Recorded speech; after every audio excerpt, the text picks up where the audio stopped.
Hi, everyone. My name is Colin Kinner, and I am very pleased to be joining the session to talk about startups minus the bullshit. And I have quite a lot of echo, so I don't know if we're going to be able to mute that. That's better. We have 40 minutes, and I thought it would be really interesting to talk through some of the BS that exists in the startup scene in Australia. For a couple of reasons. One is that it's often one of the issues that stops people from starting companies. And so I've been involved in building startup ecosystems around Australia for the better part of the last 20 years. And I'm a big fan of people starting high growth companies. And so if there's anything that's stopping people who would otherwise make great startup founders, then I think it's important that we address it. And the other is that I see a lot of companies that fail because they do things that are actually inadvertently unhelpful to the success of their company. So we're going to spend a bit of time talking about that. A quick bit of background on me. I've spent the last 20 years working in the startup ecosystem as an investor, having run 2 early stage funds. I've invested in a total of about 20 companies, have run several incubators and accelerators, have run Silicon Valley missions. I now run a thing called Startup Onramp, which is a training and mentoring program for startup founders. And we work with hundreds of startup founders around the country, helping people to make a really good start on building a high growth company and hopefully avoiding some of the BS that trips people up along the way. So as I said, there's a couple of really important reasons to call out some of the BS that we see in the startup scene. It causes startups to fail. Every day I'm seeing people doing things in their startups that someone has said, oh, hey, you should totally do this. And it turns out to be a really unhelpful thing. And we'll pick up a few of those as we go. And the other part of it is for any of you who are sitting there working on an idea that you hope will become a successful startup, there are a lot of things that actually people will tell you that will make it harder for you to start. So let's talk some BS. I've split this into 12 statements. So I'm going to go through these each one at a time and see if we can unpack them. And hopefully, if you have some comments or questions, we're able to address them before we get to the end of our time this morning. So the first one is that you have to be born an entrepreneur. I hate this one. People say this all the time, and I hear so many founders being turned off the idea because they say, "Yeah, I'm not really sure if this is me." So let me just give you a quick case study. I'm going to give you a second to ponder this one. Who do you think this is? I'm not gonna make it too hard for you. It's this guy, Jeff Bezos, founder of Amazon. Jeff is obviously a highly successful entrepreneur, and like a lot of successful entrepreneurs, when he started, no one had any idea that he was going to be the right person. Number 2, startups are risky. Risk is a relative concept. So right now we're in an interesting time in humanity, and risk is one of those phenomena where it's relative. One of the obvious risks for all of us is the economic future that we're facing. And this report from a short time ago says the government's projecting that 10% of the workforce will be unemployed by Christmas. It could be a whole lot more than that, depending on how things play out over the next couple of months. So risk is a relative term. So anyone who says startups are risky, I think needs to look at the alternative, which is to stay in the workforce, either as an employee where your future is dependent on others and it's completely outside of your control, or if you are running a small business that is subject to all of the economic factors that we're seeing across the country. So BS statement number 3 is you have to quit your job before doing a startup. I see this frequently where founders or people who are working on an early stage idea will quit their job and go 100% into their startup well before they needed to. And often it's because they're enthusiastic and they say, I really, really want to go and pursue this opportunity. But unfortunately, what we see in a lot of cases is that they haven't got really good validation of some of the underlying assumptions behind their startup. And so this is a real problem. If people, quit their job and take what is a pretty significant risk to go from 0 to 1, when they really haven't got a really compelling evidence base that says there is a business model to be had here. So the way I like to think of this, and the way that we work with founders is to talk through this kind of two-part diagram that shows uncertainty decreasing over time and investment increasing. So investment in this case doesn't necessarily mean cash, although at some point it will. It actually shows that the investment that you're making early in your startup is often just your time. But time is a finite commodity and obviously has an opportunity cost. So investing large amounts of your time while there's a high degree of uncertainty is maybe not the wisest thing. So I think what this says to a lot of people is you should focus your efforts on reducing uncertainty and not spend time or money doing things like building a product. I met someone recently who told me that they had spent $230,000 of their own money building a quite sophisticated app and a web platform in the health tech space, but they hadn't yet tested or validated any of their core underlying assumptions, and that included not having spoken to any customers. So 0 customer engagement and $230,000 plus about a person year of their time is a recipe for pain. So I think one of the things that every startup founder should be doing is saying, what can I do in the search phase of my business to identify and then systematically test the really core underlying assumptions.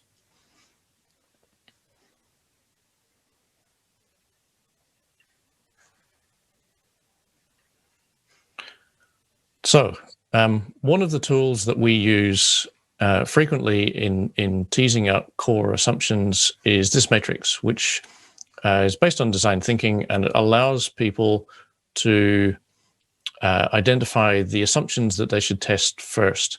Most businesses, most startups have a large number of underlying assumptions. The thing that people should be focusing on early is to test the ones that are both important to their business. So on the vertical axis, important means if this is not true, then you don't have a business. So an important assumption is one that really has to be true.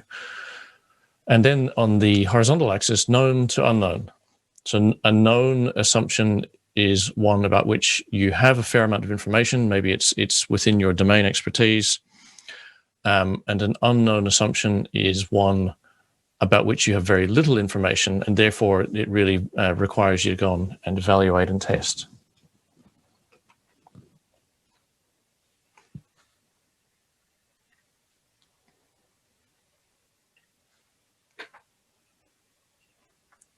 Okay. So I'm going to give you a couple of quick examples of companies that have done a really good job of this kind of risk and investment thinking. One is a company called Hoops. It's actually one of our alumni. Brad, the founder of Hoops, made a pretty nice transition into this business because it's a software tool to help screen printing businesses automate their workflow. And it so happens that Brad owns and runs a screen printing business. So this was a really sensible way for him to start Hoops by saying, well, over a period of time, he will use the product himself. He will test it on a very part-time basis, build up the capability to deploy this within his business and then within a small number of additional businesses.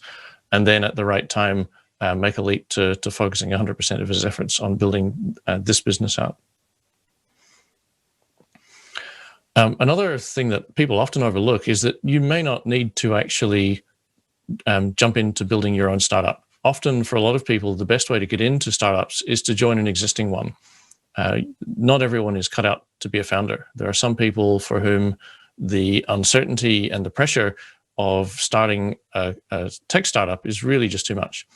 And so this is just an example. Airtree is one of the places that you can find a pretty interesting list of jobs that are available in existing startups and more mature tech companies.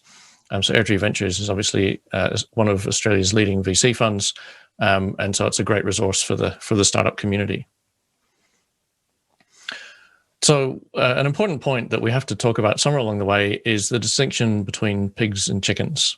So we know that it's not sensible to go from 0% of your time to 100% overnight, but there will be a point at which you have to be 100% committed to your startup. And as we often say to startup founders, one of the points where that really becomes critical is when you're trying to raise external funding. So if you're talking, pitching to an angel group or a VC fund or some other early stage investor, they will want at that point to know that all of the founding team are 100% committed to the company. It's all in. They're not working on other things. They have no other kind of side hustles, and they're committed. And so I've heard one investor, describe this by saying, well, the money that goes from my bank account to your bank account is in your bank account 100% of the time. It's not a part-time thing. So they really expect founders to be full-time. Okay, so we're talking about you, the founder, more than the company, and I think we'll stay on that theme for a bit longer. The next one I hear a lot of is that you have to be experienced in building companies or as a business owner or as a startup founder. Experience is pretty valuable, but so we talked about Jeff Bezos before. He didn't have a lot of experience before he started. There are lots of examples of people who have been highly successful without having a lot of experience in startups. So we know Mark Zuckerberg, we know Melanie Perkins from Canva, we know Scott and Mike, the Atlassian founders, with their map of world domination. That's gone pretty well for them. None of these folks had actually built companies before. So I think the message for early stage startup founders, particularly if you don't have a lot of friends who have done startups, is to take some deliberate steps to surround yourself with experienced people, people who have built similar companies. So somebody who's built a large business that's in property development or retail probably isn't the right person. But if someone has been either a startup founder multiple times over, or has run accelerator programs, or has mentored large numbers of startups, or has been an angel investor, these are the sorts of people you should be getting advice from. So BS number 5, and this is one that I see a lot, is that everyone who's starting a startup should find a mentor who's been a successful founder. It's kind of the Yoda phenomenon, I call it. And I think, there are obvious benefits in having input from people who have been successful founders. So I think that is definitely a valuable source of input, but there's a couple of challenges with that. One is that there are not that many successful founders to go around. So depending on what numbers you believe, there are upwards of 2,000 or 3,000 startups in Australia. Most of those are very early stage. There are not 2,000 or 3,000 experienced successful founders to be mentoring all of those companies. So I think the reality is that there's a real danger in going and asking first-time founders for advice. And this is a quote that I like from Bryce Roberts, who's an investor in startups in the US. And he says, when successful people give advice, I hear this: here are the lottery numbers I played, they worked for me. So I guess the point here is that there's a big distinction between someone who has started one company and it's gone well for them, and someone who's started 5 or 6 companies. Whether they've gone well or not is actually not that important. The benefit of getting advice and input from people who have either started or have been closely involved in a large number of companies massively outweighs the benefit of talking to someone who has been successful in the one and only company they've started, particularly if the company they've started is in a very different space to yours. So if you're building an enterprise SaaS tool and they did something that was a photo sharing app for cat lovers, perhaps, they may not have a whole lot of valuable input. Okay, one that I'm pleased to say seems to be going away a fair bit, but I still see this from time to time, this statement that you shouldn't tell people about your idea in case they steal it. And actually, a lot of people by default have this view. It's not entirely irrational because, we all can imagine that somebody else could take your idea and run with it. But actually, I don't think it makes a lot of sense.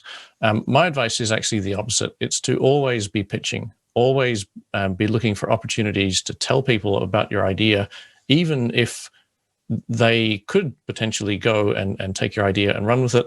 In 20 years of working with startups, I have not seen a single instance where one person has taken another person's idea and tried to build a company around it. And there are a bunch of reasons for that. One is that ideas are not valuable. So an idea for a company by itself is pretty cheap. Everyone's got ideas. I had 3 this morning. So, it's everyone has ideas of their own that they're working on. And if someone is actually better placed than you are to go and make a successful company of your idea, then that says something about you as the potential founder. So I think, you're massively better off by going out and pitching your idea and talking about it with others, particularly, as I was saying before, people who have broad experience in multiple startups. The feedback you will get, I think, massively outweighs any risk that somebody might try to steal your idea. So in all of our courses and programs that we run, we get people to try out a format that's pretty well known called the Gaddy pitch. And it's got 3 statements. And it's a really great way of starting in a conversational mode to talk to people about what you're working on. And the first statement in the Gaddy pitch goes, "You know how." And so this is an opportunity for you to say, this is what we're working on. So you can say something about your target customer and what problem that customer has. The second statement starts with, well, what we do is, and this is, of course, the opportunity for you to talk about how you solve that problem for that customer and a little bit about your solution. And then the third statement starts with, in fact. And this is where you can provide evidence or examples or some illustration of the fact that there is a good reason for your company to exist. And this is actually something that the world needs. Okay, so number 7, you should ask your friends for advice. If your friends have been successful startup founders, yes, you should ask them for advice. If your friends or your brother-in-law or your parent or some other person in your network is a lawyer or an accountant or a dentist, or they built a successful business in property development, don't ask them for advice.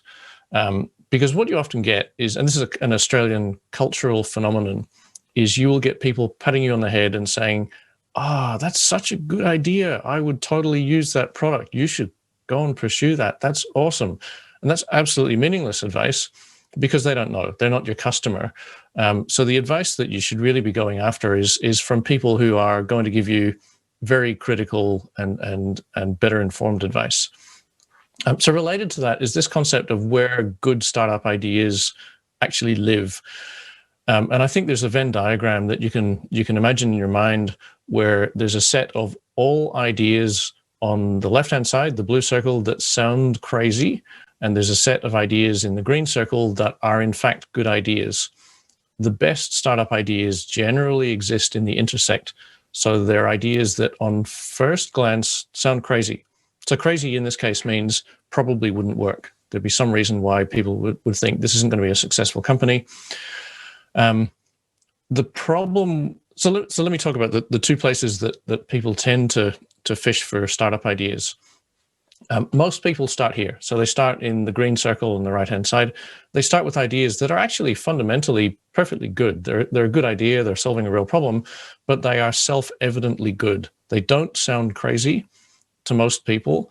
And on first glance, you look at it and say, yeah, that would work. So a classic example would be a driveway parking app for busy neighborhoods. There's literally hundreds of these out there. In fact, I think just about every startup weekend that I've been a coach at, someone has come up with something along similar lines. Hey, it'd be great if there was an app. So if you live in a busy area, you can rent out your driveway and people can park in it. And it's a bit like Airbnb, but for driveways. That's a fundamentally really good idea, except that hundreds of people are doing things like that. On the other hand, the blue circle, the sounds crazy. There's not very many people, thankfully, that are working on things that are, perpetual motion machines or let's generate electricity using magnets. So things that sound crazy are in fact crazy are usually not a big concern. A really good example that I like of a company that's in the intersect is Airbnb. So when Airbnb started, most people said, "What? You want people to rent out their house to some stranger, and they're going to give their house keys to that person to stay in their house to make some extra dollars? Nah, that won't work. That's a really dumb idea." And a lot of really smart investors actually said they didn't think that would work. Fast forward to today, and obviously Airbnb is massively successful. So the reason this is important in terms of where you get your advice from is that it's actually often a really good signal if smart people say to you, "I don't think your idea would work," or "Here are all the reasons why this could be difficult to make success into a successful company." So that's usually a good sign rather than a bad sign. Okay, hopefully none of you have written a 50 or 100-page business plan, but I still hear people talking about writing business plans, so I think it's important that we address this. My favorite quote on this is from David Bland, who works with lots of startups all around the world. He says, "I don't read fiction, but when I do, it's a 100-page business plan with 5-year projections, and all the numbers go up and to the right," which is, of course, what every business plan looks like. My view on business plans is that the process of thinking through all of the elements of a business plan is actually really valuable. So it's good in the sense that it makes you think about what your business might be. But if you're a really early stage, pre-launch startup, it's just fiction because you just don't know. And so there's no point in spending the time writing a long document that says, "Here's what we think will happen in the future," because there are now much better tools in business plans for going through that thinking. So we teach early stage startup founders a couple of concepts around this. One is that in the early days, a startup is actually not a business. It's a company that's confused about what its product is, who its customers are, and how to make money. And by this is Dave McClure's famous quote, Dave McClure, founder of 500 Startups. This is important because it actually, in a way, gives you, the founder, a license to spend time in a search phase rather than execution phase.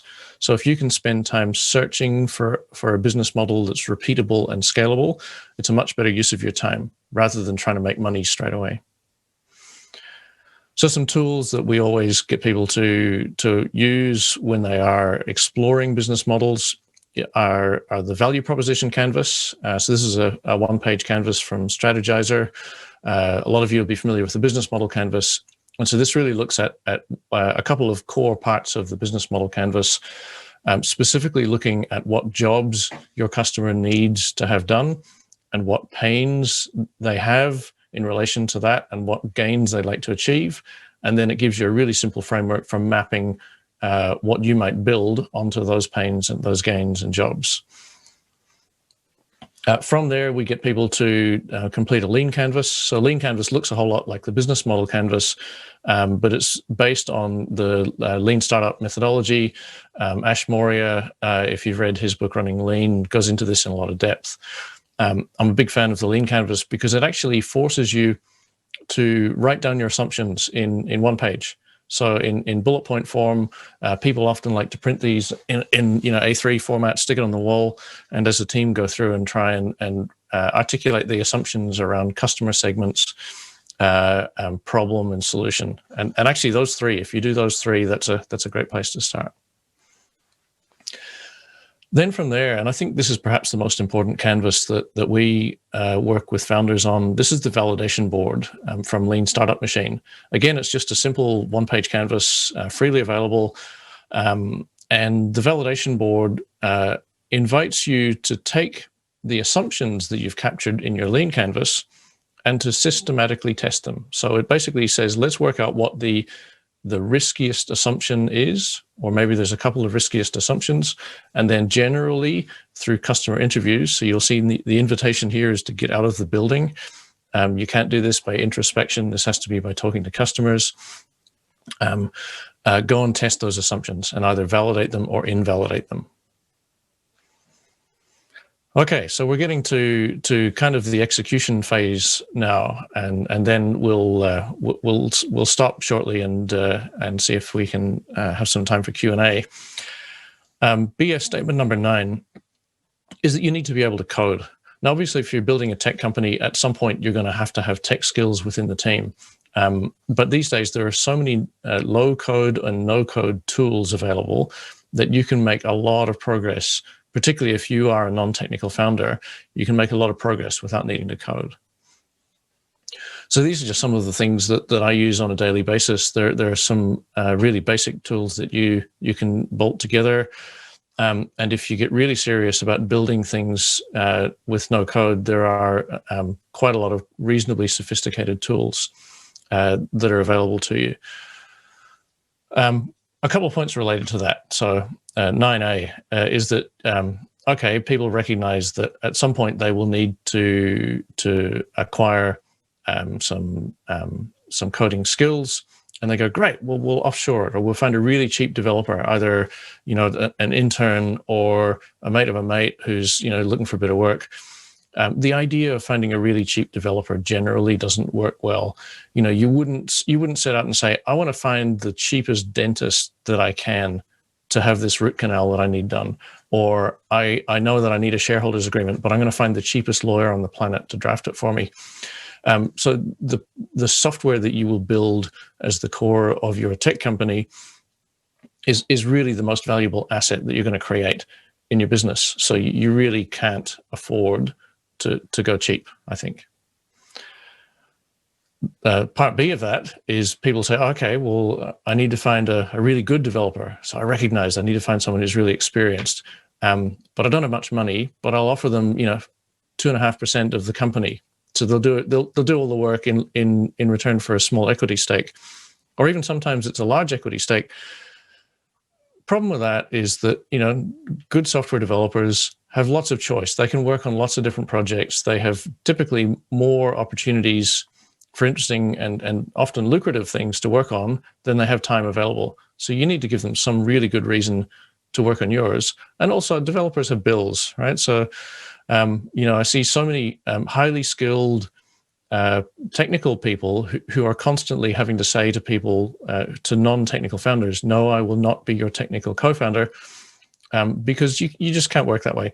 I really believe strongly that one of the things that good founders do well early on is to engage with people who could be technical co-founders very early on and build them into your network well before you kind of get to that desperation point of saying, we need someone to jump in today.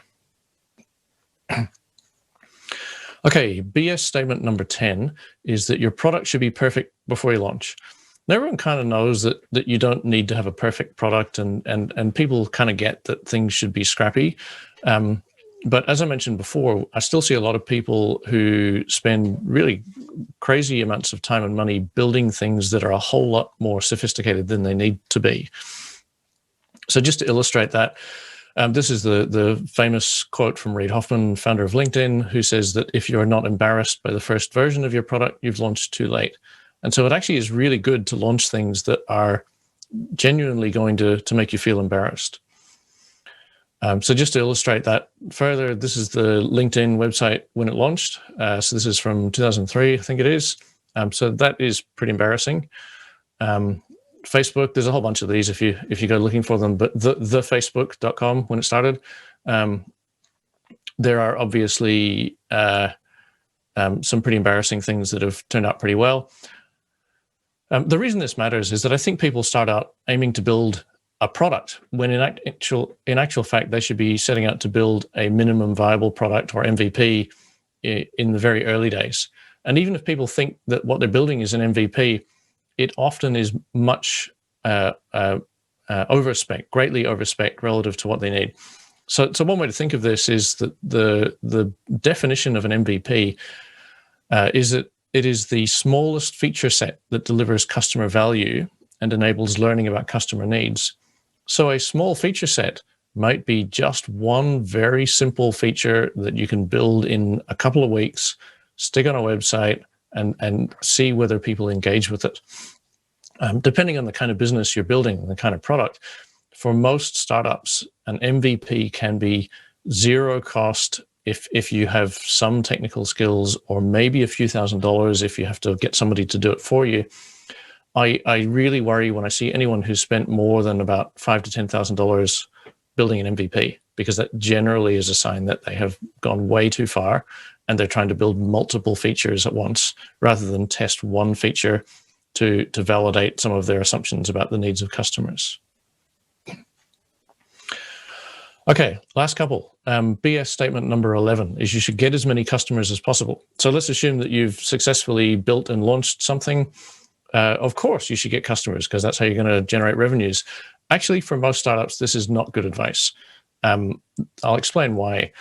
One of the learnings that has come out of successful accelerators like Y Combinator is that the companies that do best optimize early on for user happiness. And so this chart shows a couple of things. On the vertical axis is customer satisfaction, and in the horizontal axis is the number of users.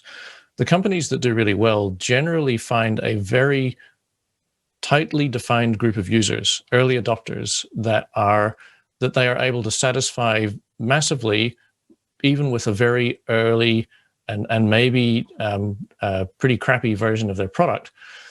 And by getting those users on board and loving the product, they will get fantastic reviews. They will have customers who are continuing users, so there's very low churn. They will have low cost of customer acquisition because there will be really good word of mouth referral. Whereas if you go and get lots of users, you'll end up with a lot of people who just like your product a bit, and probably that will include some people that it doesn't really solve their problem, and it's not a good fit for them, and they don't like your product. And then you will have the negative impact of churn and lukewarm customer reviews, and you won't have a band of evangelists like you would have had if you'd just gone for a small number of users first. Let me give you a quick example of that. One of my favorite hardware companies is a Silicon Valley company called Boosted Boards. They make electric skateboards. I've ridden on one of these. They're pretty amazing. They go 40 kilometers an hour, even uphill. When Boosted launched their first electric skateboard, they said that they were very deliberately only going to try and sell it to skateboarders, people who already were very good on a skateboard, and they would find it very easy to transition onto an electric skateboard.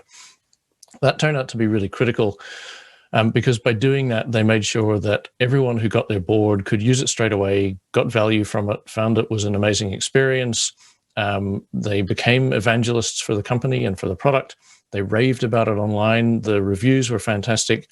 And also for this particular product, they didn't have a large number of accidents and people getting injured and killed, which of course would have happened if they'd said, we're going to try and market this to the wide population.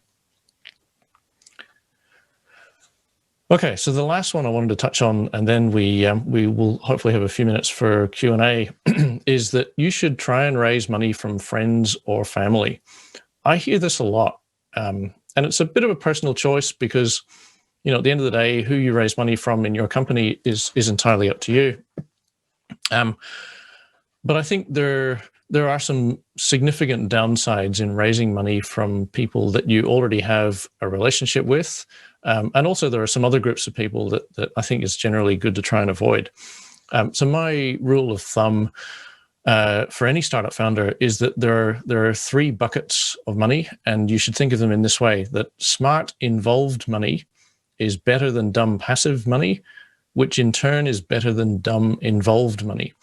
And so let's unpack that.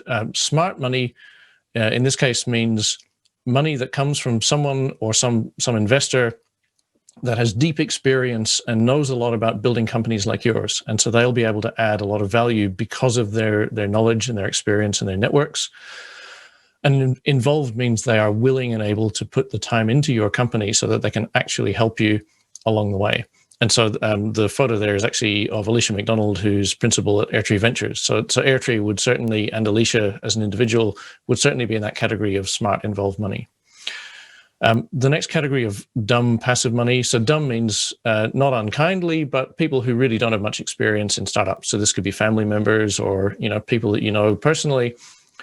If they are passive investors, meaning they don't want to get involved, they don't think that they should be running the show. They're just saying, look, we want to give you 50 grand, and if you're successful one day, that's great.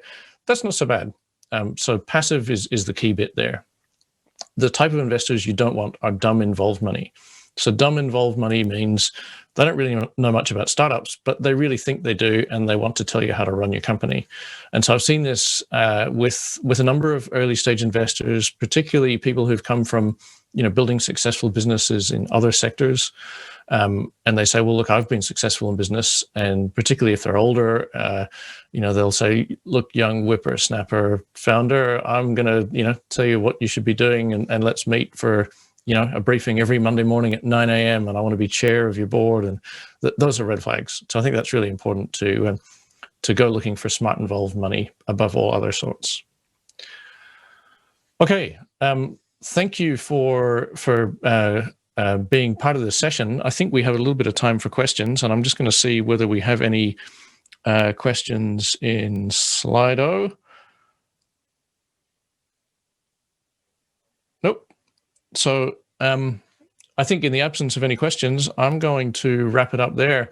Thank you all for being on this call. I hope it's been useful. We managed to get the video and the audio working together eventually. So enjoy the rest of your day.